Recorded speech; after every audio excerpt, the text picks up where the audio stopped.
그리고 성도님들을 보더니 한국 목사님께 이렇게 얘기하더라고요. 한국 교인들은 예배 드리면서 왜 저렇게 엄숙하고, 여러분의 모습입니다, 굳은 표정으로만 있습니까? 라고 물었습니다. 이 뜻밖의 질문에 약간 이 당황했던 이 한인 목사님은 순간적으로 재치를 해서 한국 교인들은 언제나 예수님의 십자가를 묵상하기 때문에 그렇습니다 라고 임기응변을 했습니다. 그러자 그 미국의 목사님은 이렇게 합니다. 아니, 예수님이 부활한 것을 잊으신 모양이죠. 한인교회의 모습이 어떻습니까? 여러분의 지금 모습 엄숙합니다. 좀 유식하게 말한다면 여러분, 왜 십자가의 영성만 가지고 부활의 영성은 무시합니까? 사셨습니다. 할렐루야. 예배가 살아계신 주님의 그 은혜로 그런 예배가 될 수 있기를 축원합니다. 여러분, 정도는 될 수 있습니다. 그러나 물론 십자가의 이 기독교 신앙은 매우 중요합니다. 예수님의 십자가가 없었다면 우리는 여전히 무엇이다? 센 죄 가운데 있을 것입니다. 하나님의 아들 예수 그리스도께서 우리를 대신해서 우리가 받을 형벌을 십자가에 다 받으셨기 때문에 그로 인해 공의의 하나님께서 만족했다. 할렐루야. 죄에 대한 하나님의 진노가 풀렸고, 따라서 예수 그리스도 안에서 우리의 모든 죄가 사해졌다. 믿으시면 아멘. 그러나 우리가 기억해야 할 것은 여러분, 십자가의 부활의 빛 안에서만 그 온전한 의미를 가질 수 있다는 사실입니다. 부활은 하나님께서 그 예수님의 그 제물을 받으시고 만족하였음을 보여줍니다. 부활은 예수 그리스도께서 원수와 마귀와 사망의 권세에서 이기고 승리하셨고 우리 모두를 위한 첫 열매가 된 것을 믿으시기를 축원합니다. 그러므로 십자가의 영성은 부활의 영성으로 둘러싸여 있습니다. 아멘이십니까? 오늘의 기독교의 최고의 명절, 할렐루야. 이 부활은 앞에서도 말한 것처럼 기독교의 핵심이며, 부활이 없다면 기독교는 없다라는 것입니다. 여러분, 혹시 안 꼽는 찐빵 들어보셨습니까? 이와 같은 얘기입니다. 부활이 빠지면 기독교는 그렇게 됩니다. 그러므로 우리 그리스도인들은 마땅히 부활의 영성으로 살아가기를 축원합니다. 왜냐하면 마태복음 28장 1절부터 10절 중심 뭡니까? 부활의 영성을 회복하는 무슨 의미를 설명하고 있는데, 먼저 본문의 내용을 보니까 간략히 살펴보면 부활의 영성의 세 가지 측면을 얘기합니다. 무엇일까요? 안식일이 지나고 라고 합니다. 유대인들에게 안식일은 언약의 무엇이다? 심벌 같은 의미가 있습니다. 요즘에 우리의 달력으로 금요일 저녁부터 시작해서 토요일 저녁까지 계속되는 이 안식일에 그들은 아무 일도 하지 않았습니다.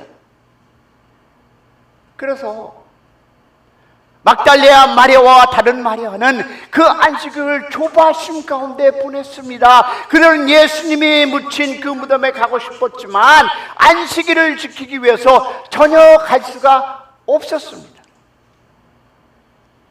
우리가 잘 아는 것처럼 예수님은 금요일 오전 9시부터 오후 3시까지 십자가에 못 박혀 계시다가 돌아가셨습니다. 할렐루야. 주님은 막달라 마리아에게 귀신을 쫓아내고 새로운 삶을 주신 분입니다. 자신의 희망이었던 주님의 죽음은 그녀에게 말로 표현할 수 없는 슬픔과 절망이었습니다.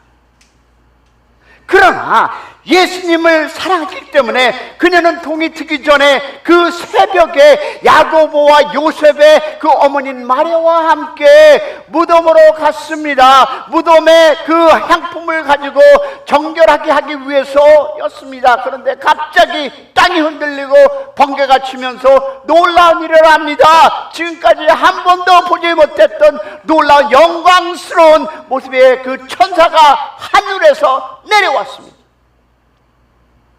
마태는 그의 모습은 번개와 같았고 옷은 눈과 같이 희었다라고 얘기합니다. 그 천사는 장정 서너 명이 달라붙어도 움직이지 못하는 그 흰 돌을 가볍게 무덤에서 굴러내고 그 위에 앉아 있었습니다. 여러분, 로마의 병사는 농담하면서 사람을 찌르고 눈 하나 깜빡하지 않고 사람은 손에 못을 박은 그런 터프가였습니다. 그러나 병정들도 여자들도 말할 것도 없이 겁에 질려 있을 때 그때 천사는 얘기합니다. 5절과 7절을 보니까 나는 너희가 십자가에 달리신 예수를 찾는 자 안다. 그는 여기에 계시지 않다. 그가 말씀하신 대로 그는 살아나셨다. 와서 그에 누워 계셨던 것을 보아라. 그리고 빨리 가서 제자들에게 전하라. 그는 죽은 사람을 가운데 살아나셨고 할렐루야. 그들보다 먼저 갈릴리아 가시니 그들은 거기서 그를 뵐 것이라고 말하였습니다. 여자들은 자기들이 들은 말이 너무 좋아 귀를 의심할 중이었습니다. 천사는 분명히 예수님이 살아나셨다고 말했습니다. 그는 의심스러우며 빈 마음을 직접 보라고 말하며 이 소식을 빨리 너희들 제자들에게 전하라고 했습니다. 그러나 여자들은 너무 놀랐고 기쁜 마음으로 이 소식을 어서 제자들에게 알려려고 어떻습니까? 달려갔습니다. 도중에 누굴 만납니까? 길을 막고 인사를 건네는 사람이 있었습니다. Peace to be with you. 평안하냐? 그분은 부활하신 예수 그리스도였습니다. 할렐루야. 그들은 그 예수께 무릎을 꿇었습니다. 그분의 발을 붙들고 그에게 경배했습니다. 예수님은 여자들에게 천사들이 그랬던 것처럼 두려워 말라, do not afraid, 그리고 be peace, 안심하라는 그 얘기를 전하고 뭘 했습니까? 가서 형제들에게 갈릴리로 가라고 전합니다. 그러면 거기에서 우리가 부활의 영성을 볼 텐데요, 경이라는 단어입니다.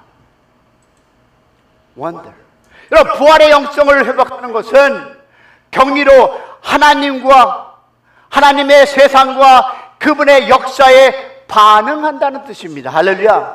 여러분, 사복음서에 있는 부활의 이야기를 살펴보면 빠지지 않고 공동적으로 나오는 요소가 한 가지인데 그것이 바로 경이로움과 충격과 놀라움의 요소입니다. 오늘 본문에서도 여인들은 꿈에도 생각하지 못했던 천사가 출현과 부활의 소식에 두려움과 놀라움과 큰 기쁨이 뒤섞인 감정을 느낍니다. 죽었던 사람이 살아났는데, 그것도 그냥 조용히 죽은 사람이 아니라 9시간 동안 매 맞고 6시간 동안 십자가에 못 박혀 피스송이가 되고 그야말로 철저히 죽은 사람이 다시 살아났는데 어찌 놀라지 않겠습니까?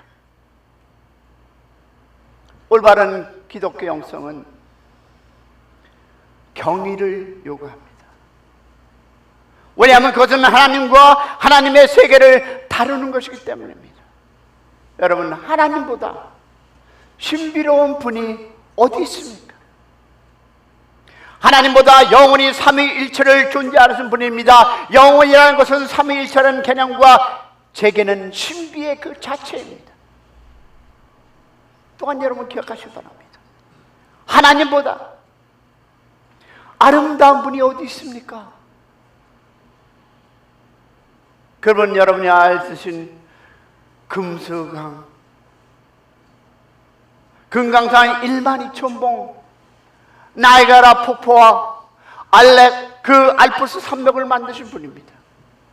바하와 고흐와 섹스피어에게 영감을 주신 분입니다. 뿐만 아니라 하나님보다 능력 있는 분이 또 있습니까? 말 한마디로 온 우주를 만드신 분, 할렐루야. 죽은 사람을 살리시는 분, 할렐루야. 이런 하나님과 관계하면서 어떻게 우리는 놀라지 않을 수 있습니까? 부활절을 맞이해서 여러분이 기억해야 할 것은 부활의 하나님을 통해서 우리의 인생이 변화되고 우리의 삶이 변화돼서 예수의 삶이 여러분의 인생에 함께하기를 축복합니다. 지금 예배당에서 진동하는 것은 무엇일까요? 여러분의 휴대폰들입니다. 하나님의 그 은혜와 기쁨으로 우리의 인생이 흔들리는 것이 아니라 이 진동이 교회에서도 여러분이 이해하는 곳에서 일어나는 이런 일들이 일어나고 있습니다. 도시 생활에 그 무엇입니까? 각박함에 찌들어 있어서 아니면 기계 문명에 오만하기 때문에 우리는 잘 놀라지도 않는 것이 여러분 우리의 인생가 아니겠습니까? 우리는 모든 것을 논리적으로 설명하려고 모든 것을 장악하고 통제하려 합니다. 여러분, 그러나 그것이 우리의 삶을 얼마나 빈핍하게 만들고 우리의 영성을 얼마나 피상적으로 만드는지 모릅니다. 경의를 잊어버린 우리는 자연 세계와 동료 인간과 예술 작품과 그리스도인의 모임 가운데서 임재하시는 하나님의 영광과 은혜를 심지어는 예배 가운데서도 부활의 주님조차도 그냥 흘려 보내줄 수 있다라는 것입니다.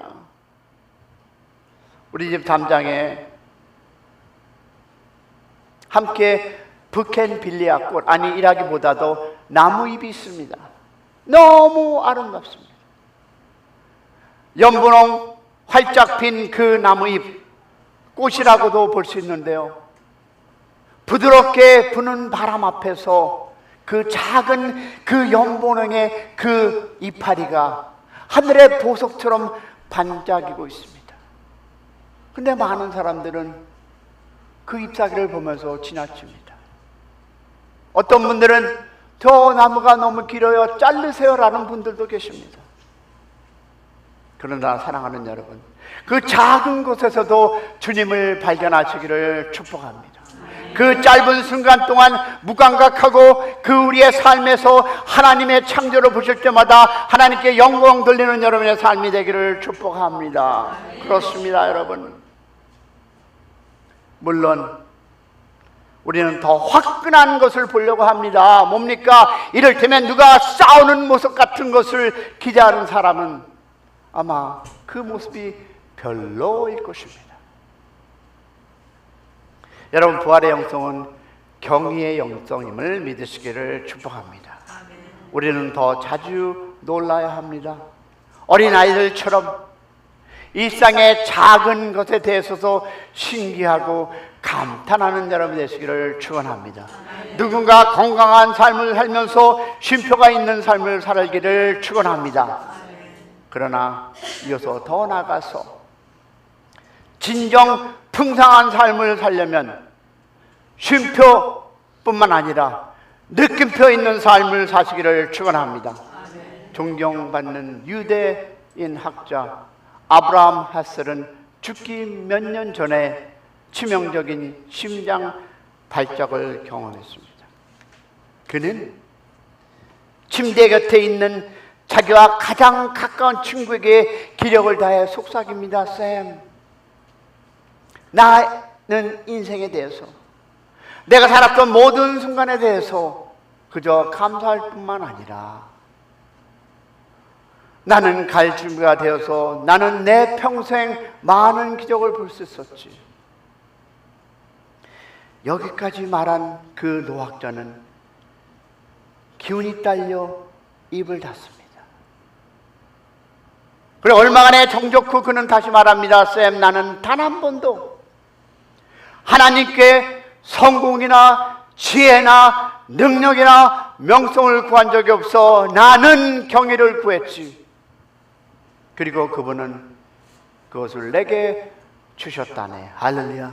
사랑하는 여러분, 경의를 구하며 하나님 앞에 온전히 여러분의 인생을 사시기를 축원합니다. 매 순간 그렇게 감사하며 살 수 있다는 것은, 그가 많은 기적을 볼 수 있었던 것은 그의 글이 그처럼 아름답고 예주와 깊이를 사람에게 감동 줄 수 있었던 것은, 그가 어떤 것보다 경의의 가치를 알았고 하나님께서 그것을 구했으며 그렇게 반응했기 때문. 할렐루야. 하나님께 경의의 은혜를 구하는 여러분 되시기를 축원합니다. 세상의 모든 틈새에서 우리를 놀라게 하고 아엔케 하며 두려워해달라고 기도하는 여러분 되기를 축복합니다. 하나님의 세계에 주목하고 하나님의 말씀을 경청하며 하나님의 형상대로 만드신 사람의 가치를 인정하며 사는 여러분의 인생 되기를 축원합니다. 그 어떤 것도 그냥 흘려보내지 마시기를 축원합니다.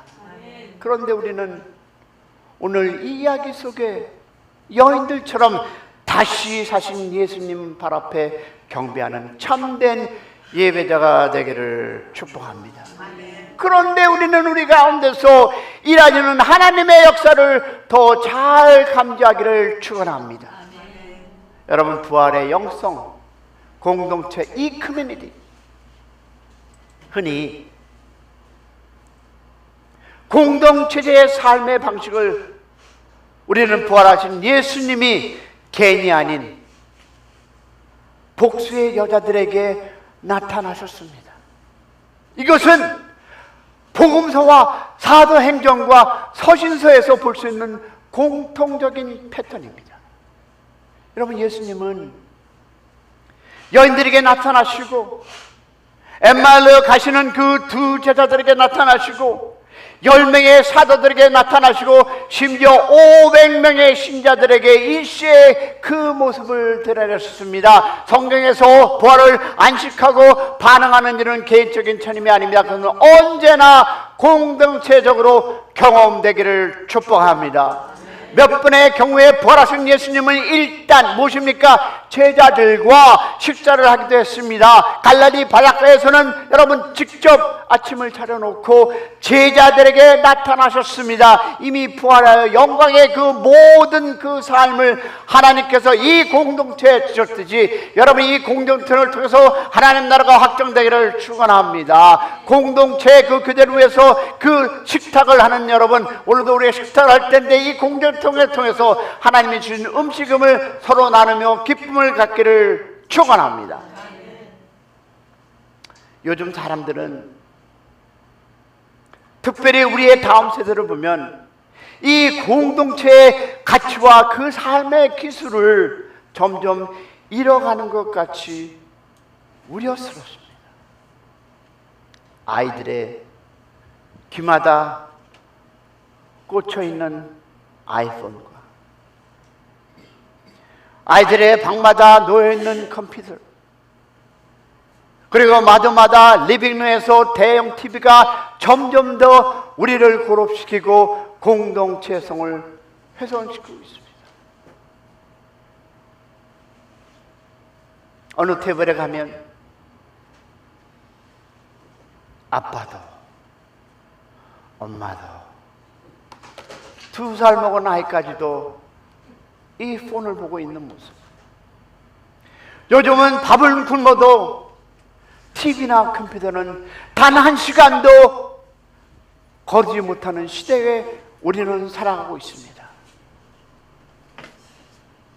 이 자리에서 예배 드리면서 보시는 분도 있습니다. 미디어의 금식이 필요성이 대두되고 있습니다. 미디어를 금식하는 이들은 처음 컴퓨터를 꺼내고 뭘 할지 몰라 불안해하거나 멍 때리는 벽만 보고 있다는 것을 우리는 볼 수 있습니다. 그만큼 인간 대 인간의 교류가 사라지고 있다는 말씀입니다. 개인주는 결코 하나님의 아이디어가 아닙니다. 우리가 믿는 삼위일체 하나님은 그 존재 자체가 공동체적인 분이십니다. 할렐루야. 그분은 셋이 곧 하나로 존재하는 분이시며 우리가 그렇게 살기를 원하시고 그런 공동체가 되기를 원하시는 우리 하나님, 박수로 환영하겠습니다. 예수 그리스도를 다시 살리시고 죄로 인해 파괴되었던 인간 세상의 질서를 회복시키면서 공동체를 그 목격자를 삼으시고 공동체적 삶의 방식을 보여주시고 새로운 부활의 공동체를 형성시키는 것이 결코 우연이 아닙니다. 우리는 공동체적 삶의 방식을 실천하는 여러분 되시기를 축원합니다. 모여서 힘쓰며 서로를 돌아보며 마음을 열고 함께 교제하는 공동체가 되기를 소망합니다.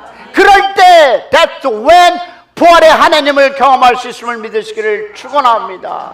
예수님이 말씀하기를 두세 사람이 주님의 입으로 모이면 주님이 그들과 함께한다. 할렐루야. 저는 목회를 하면서 당연히 여러분 경우에 그 공동체의 아름다움을 목격하고 합니다. 부활하신 주님은 우리의 공동체를 부르셨고 할렐루야, 그 교제의 삶으로 초대하셨습니다. 우리는 서로 용납하며 겸손히 자기보다 남을 낮게 여긴 가운데 서로 돌아보고 섬기며 용기 있게 관계의 삶을 들어가는 여러분의 인생 되기를 축원합니다. 솔직히 자신의 모습을 나누며 그 공동체 안에서 기도하며 관계의 기술을 배우는 그런 은혜가 있기를 축복합니다. 그리고 헌신해야 합니다. 왜? 그럴 때 부활의 주님이 경험되고 그 임재와 능력이 우리 가운데 드러나리라 믿습니다. 또 뭘까요? 마지막으로 미션입니다. 부활의 영성을 회복한다는 것은 사명에 헌신한다는 뜻입니다. 할렐루야. 아침 식사를 안 하셨나요?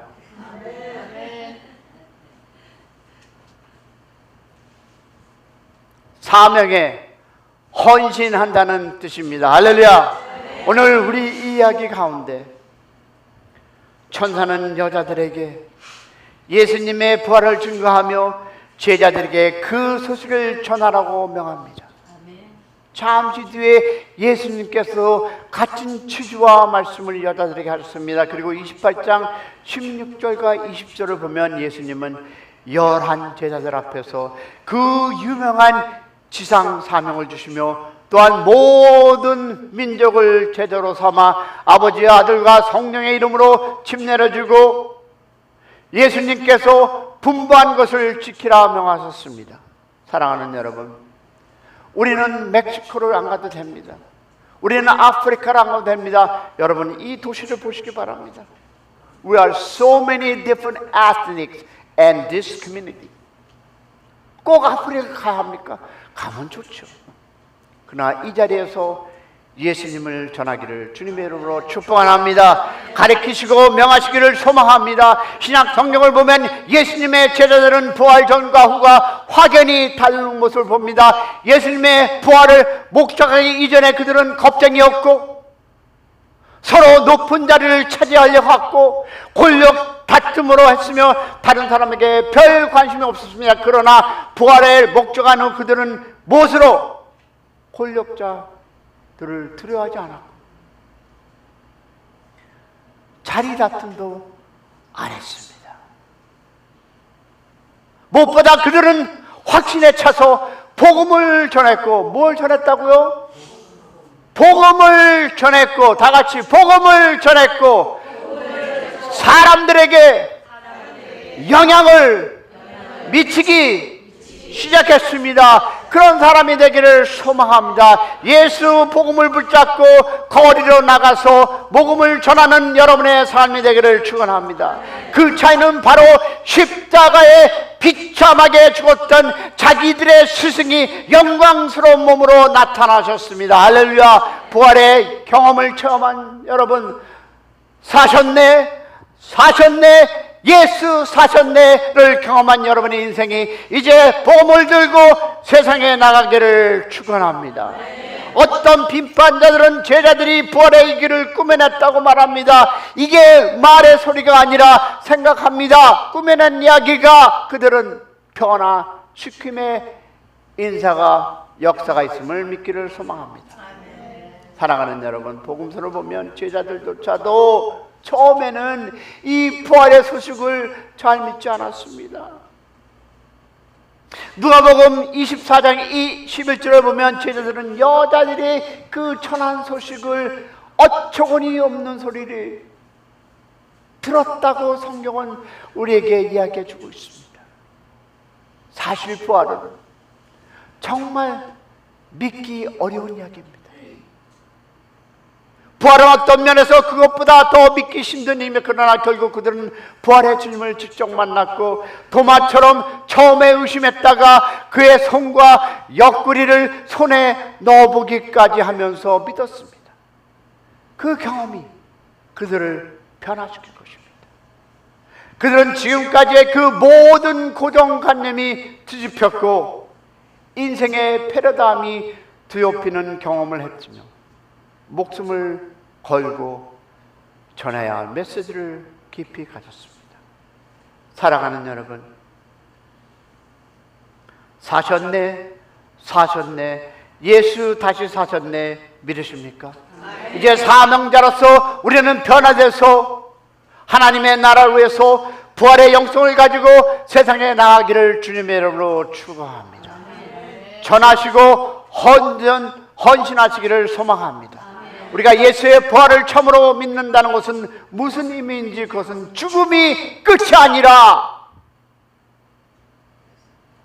예수의 부활의 역사를 함께 나누는 그런 인생길 되기를 축원합니다. 우리가 인류를 위한 이 세상에 그 어떤 것보다 긴급하고 중요한 것은 뭘까요? 예수를 전하는 그런 인생 되기를 주님의 이름으로 축원합니다. 우리가 이 부활주일에 지상 최고의 사명에 새롭게 헌신하는 여러분 인생 되기를 축원합니다. 그것보다 더 우리의 인생을 아름답게 만드는 것은 없습니다. 할렐루야. 저는 이 세상 사람들이 주 종류의 사람이 있는데 우리 교회에 다니는 사람과 그렇지 않은 사람이 있다고 말한 적이 있습니다. 그러나 그리스도인들에 대한 또 다른 분류는 사명에 헌신한 그리스도인과 그렇지 못한 그리스도인으로 나누어짐을 믿고 후자가 되지 마시고 하나님 앞에 믿음으로 헌신하며 사명에 헌신하는 여러분 되기를 축원합니다. 말씀을 끝내며 릭 워렌께서 하신 이 말씀을 기록을 남기겠습니다. 사망이 없는 사람은, 죄송합니다, 사명이 없는 사람은 살 준비가 되어 있지 않다라고 말했습니다. 부활하신 예수님은 그 제자들에게 부활의 증인이 되라는 가장 중요한 사명을 주었습니다. 그 사명을 붙잡고 그런 교회가 되기를 주님의 이름으로 축원합니다. 사랑하는 여러분, 우리도 매 예배가 부활절 예배가 되기를 소망합니다. 그리고 저는 이 부활절에 한 걸음 내드렸습니다. 지금 제가 스테이트 세네트 서고자 하는 이유도 다른 것이 아닙니다. 많은 분들은 얘기합니다. 아, 목사님 이제 정치를 하려고. 많은 분들이 뭔가 나 자신을 내어쓰려고. 여러분, 저는요 딱 한 가지 여러분에게 전합니다. 주님의 이름이 높아지고 주님의 나라가 이 땅 가운데 나를 통해서 이루어지기를 소망하는 이 부활의 마음을 가지고 갑니다. 사랑하는 여러분, 내가 세넷을 시작한다면, 하나님의 은혜로 시작한다면 저는 트럼프 대통령보다 더한 예배 드리는 상원인이 되겠습니다. 매달 기도하며 모임을 가지고 예배 드리는 예배 장소가 될 것을 저는 선포합니다. 혼자 할 수 있는 일은 아닙니다. 한 사람의 기도에 동참이 필요합니다. 함께 기도해 주시기를 소망합니다. 더 많은 예배가 있게 상원의 그 사무실에서 하나님의 찬양이 나오는 그런 공동체가 될 것을 여러분에게 선포하며 확신합니다. 함께 걸어가 주시기를 소망합니다. 매 예배 때마다 부활의 기쁨과 생명력이 교회 가운데 넘치고 부활하신 주님의 그 성령 역사 가운데 임재하는 그런 경험의 그런 삶의 그런 여러분의 가정이 되기를 축원합니다. 주님의 참으로 부활하셨습니다. 할렐루야. 죽음을 이기시고 절망과 슬픔과 묘지를 감사와 경의로 겉바하는 여러분 되기를 축복합니다. 주님을 찬양하며 그런 공동체가 되기를 축원합니다. 서로 부활신앙을 격려하며 그리고 사망의 종로를 하는 이 세상에 이 놀라운 부활의 소식을 전하는 여러분 되시기를 주님의 이름으로 축원합니다. 축원합니다.